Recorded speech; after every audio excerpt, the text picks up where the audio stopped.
Nucleus is a library from Audio Imperia. It costs $4.49, but you can get a discount as a cinematic composing student. It has almost everything that you would need. It has both individual instruments type of patches like flute or violins one section, and also ensemble type of patches like strings, brass, woods. It also includes a few orchestral percussion instruments as well as choir and a little bit of sound design. The only thing that it doesn't have is a piano, which is okay. I'm sure you will have a piano library. But with this is a great starting point type of library. It's similar to Albion 1, obviously a different sound. Maybe this one is a little bit more flexible because it has a few more instruments if you compare it to Albion 1. But without further ado, let's get started.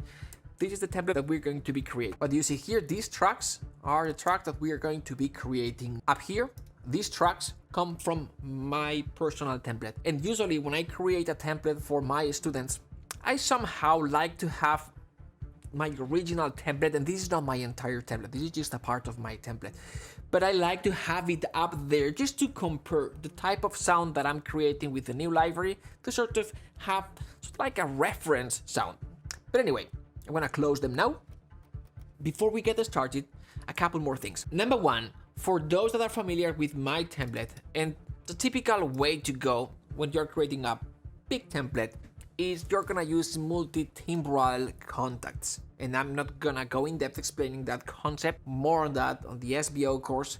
But if you see me not using multi-timbral contact here, if you see me not using rack tracks in Cubase, it's because this is a very simple template and I wanted to keep it as simple as possible. So we are going to be using instrument tracks. Literally, the way we're gonna do this, we're gonna right click at instrument track. That track includes both sort of like the MIDI track and the aux return track in just one track.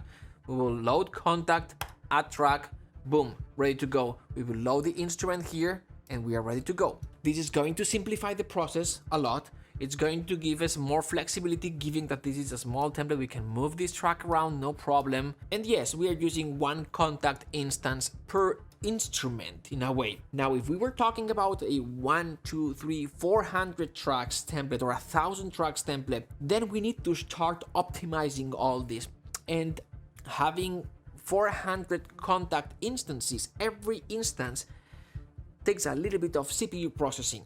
And if instead of having 400 contact instances, we can divide that count by 16, like contact will allow us to load 16 or up to 64 patches in here, it's going to lower the number of contact instances, let's say from 400 to 25. So for this template, we are not going to use multi-timbral type of contacts. Second thing, Nucleus is a very cool library, but there's something that I need to explain you before we start, and maybe you're already familiar, so if you are, just skip this part, but we're gonna talk about this knob here. And so what this gives us is the ability to change where the sample starts playing. But let's say that we've got this staccato sample, right? And what we have here is a sample that has this fast attack and then this fast decay. Goes like this, and this would be sort of like the wave form, right? Let's say this is loudness, and this is time. And we've got a few milliseconds here, right? Maybe 10 milliseconds till we reach the maximum amplitude of this waveform. Now, those 10 milliseconds, one, they're going to be noticeable. And two, this is a common issue with sample libraries. We can either preserve those 10 milliseconds and then the sample is gonna sound natural, or we can cut the sample literally, and then when we hit the key, we're gonna have that feeling of the note starting right when we hit the note. So there are some libraries that will leave more of this beginning of the sample, and there will be other libraries that will cut a little bit, and there were some libraries that would be very aggressive with this, which is cool because when you quantize, everything is very much aligned, but you lose a little bit of that natural type of sound. Now, what Nucleus gives us is the ability to decide where the play of that sample starts. Now, if we bring this here, it's giving us 250 milliseconds ahead. So, and the closer that we move it here, at some point it's 0 milliseconds, and it cuts a little bit of the sample. And that's basically what this does, and sometimes it'll make more sense to have it configured like this. Sometimes we will need a little bit more of time, and sometimes we can map this to a MIDI fader and control how tight or loose we want the start of this sample to be.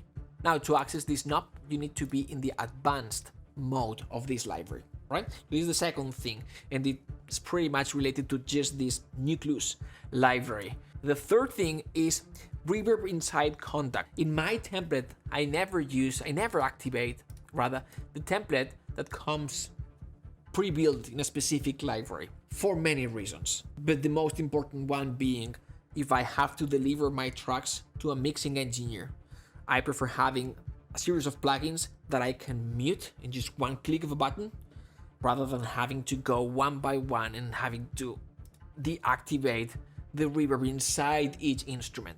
But in this case, because we want to create a template that's going to sound good out of the box, and because we want to optimize this as much as possible, and most of the times the reverb built in the instrument itself, it's gonna be optimized for that library and for contact, and it's gonna use less resources, less CPU power. We're gonna use the built-in reverb for some of the tracks. If you decided to use this template, you can always turn them off and use your own reverbs later on. And finally, you'll see that sometimes I have two of the same track, like for example for the piano here, or for the strings here. And I'll do this sometimes because sometimes you'll need two of the same instrument, even with ensemble patches.